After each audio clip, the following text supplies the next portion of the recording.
A handful of NASA engineers just proved America can launch humans beyond the moon's dark edge again. But Artemis II will not just be a technical triumph. It is a moment broadcast to rivals at a time when China's own lunar ambitions are accelerating. If this signal fails, America risks losing more than the moon. The real warning, and what is truly at stake, starts now. Artemis I delivered what the world demanded, proof. On November 16, 2022, the Space Launch System thundered off Launch Pad 39B.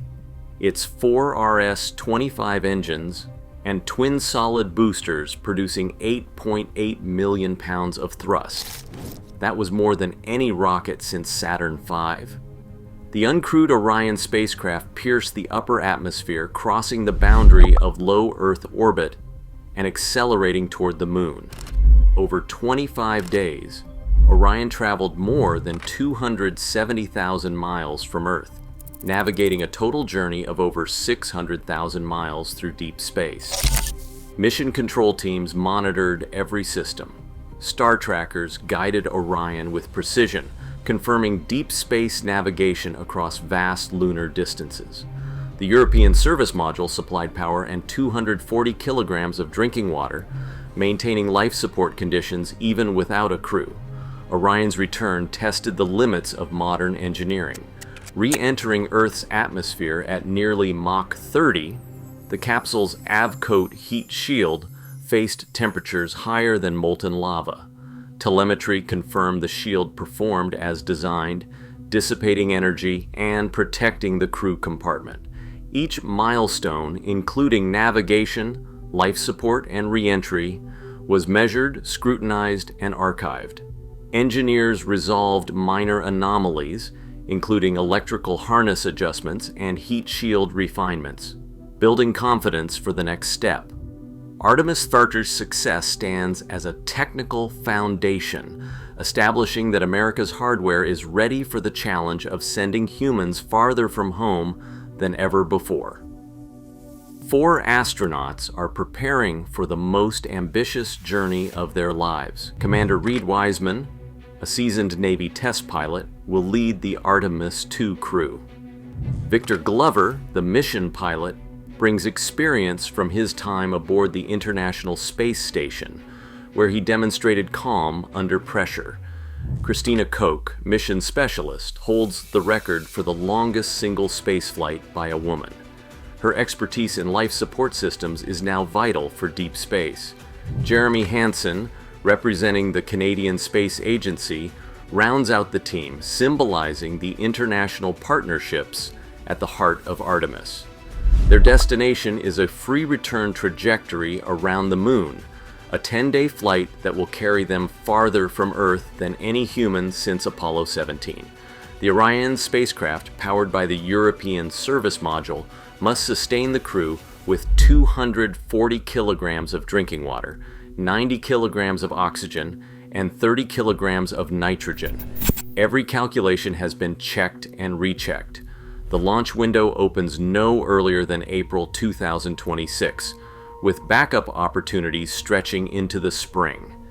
Inside Orion, the crew will test manual controls, monitor environmental systems, and live in close quarters as they swing 10,400 kilometers beyond the lunar far side.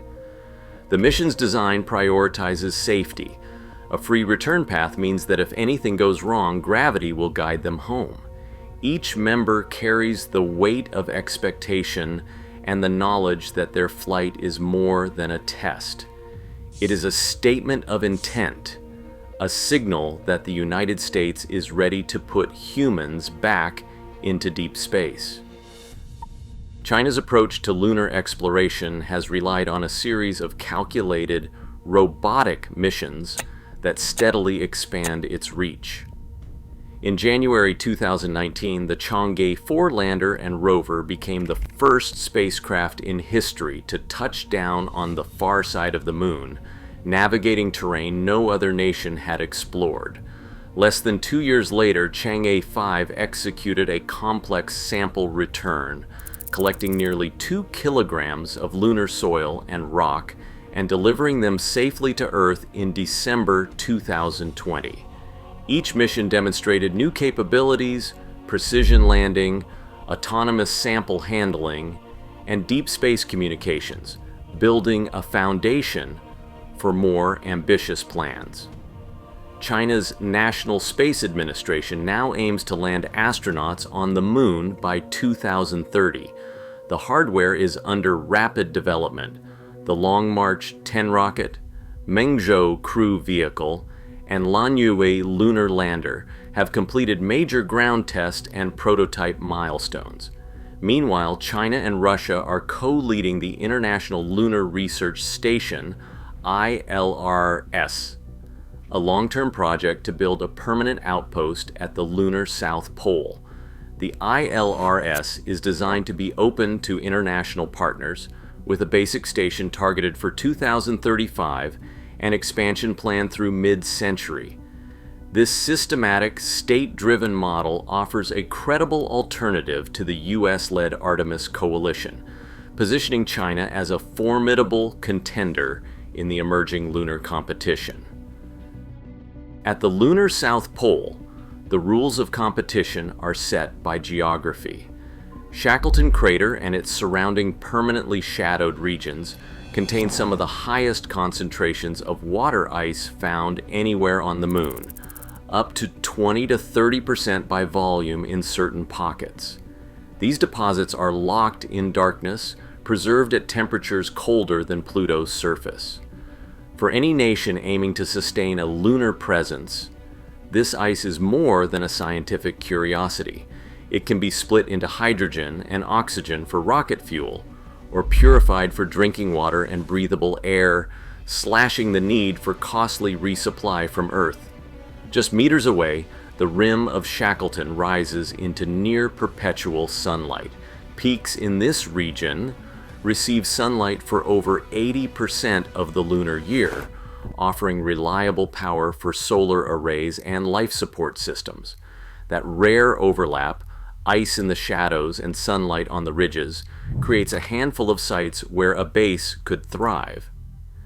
Beyond the surface, the Moon's unique gravitational relationship with Earth and the Sun creates cislunar Lagrange points, such as L1 and L2. These locations are natural hubs for communications and logistics, enabling near continuous contact with both lunar explorers and ground controllers. Whoever controls these strategic zones will have a commanding advantage in the next era of exploration. On the Moon, the contest is not only for territory or technology, but for the rules that will govern a new era of exploration. The Artemis Accords, first announced by NASA in 2020, outline a framework for peaceful, transparent, and cooperative activity in space. More than 40 nations, including Canada, Japan, Australia, the United Arab Emirates, and Brazil, have signed on. Each signatory agrees to share scientific data, ensure interoperability of systems, and establish clear procedures for emergencies. The Accords also introduce the concept of safe zones, designed to prevent harmful interference at sites of operation, and require that all activities remain open and visible to the international community. China, by contrast, is not a party to the Artemis Accords. Instead, it has partnered with Russia and a growing list of countries on the International Lunar Research Station, known as ILRS. While Chinese officials speak of openness, the ILRS has not published binding legal principles or detailed rules for site selection, resource use, or dispute resolution. The result is a growing divide. Two coalitions are each advancing their own vision for how the Moon should be governed. The rules adopted today will shape access, security, and cooperation for decades to come. Dual-use technology has always blurred the line between peaceful exploration and military capability in space. on-orbit servicing satellites, originally designed to refuel or repair, can just as easily be used to disable or disrupt. The Chinese anti-satellite test in 2007 scattered more than 3,000 pieces of debris into low Earth orbit, a single event that forced every spacefaring nation to rethink the security of their assets.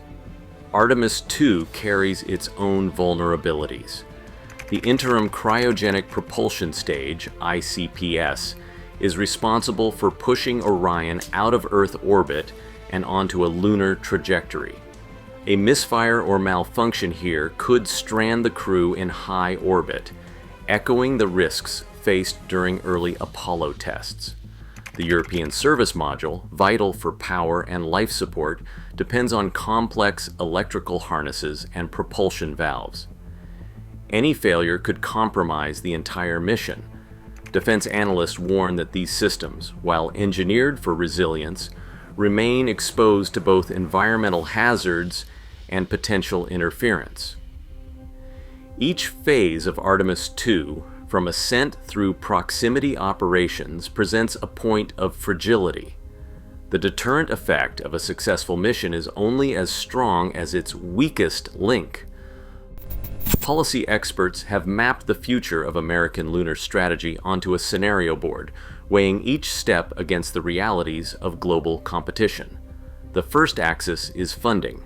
Sustaining a steady multi-year investment in Artemis hardware is non-negotiable.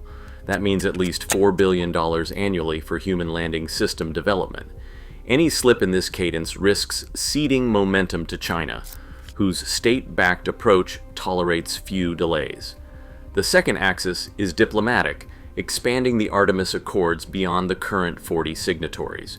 Bringing in new partners from Africa, Southeast Asia, and South America is not just symbolic, it builds a coalition capable of shaping lunar norms and deterring unilateral claims. Accords strengthen the rules that will govern the Moon. The third axis is operations.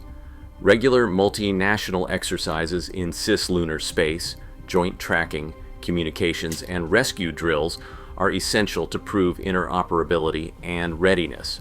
These three pillars, funding, accords, and allied operations, define the difference between a future where the United States leads in lunar exploration and one where that leadership is permanently lost. Right now, China publicly targets a crewed lunar landing by 2030. Just 4 years after Artemis II. The race for the Moon's resources and influence is accelerating. What happens next will not hinge on technology alone, but on who holds the world's confidence. The countdown never really ends. Share your perspective below.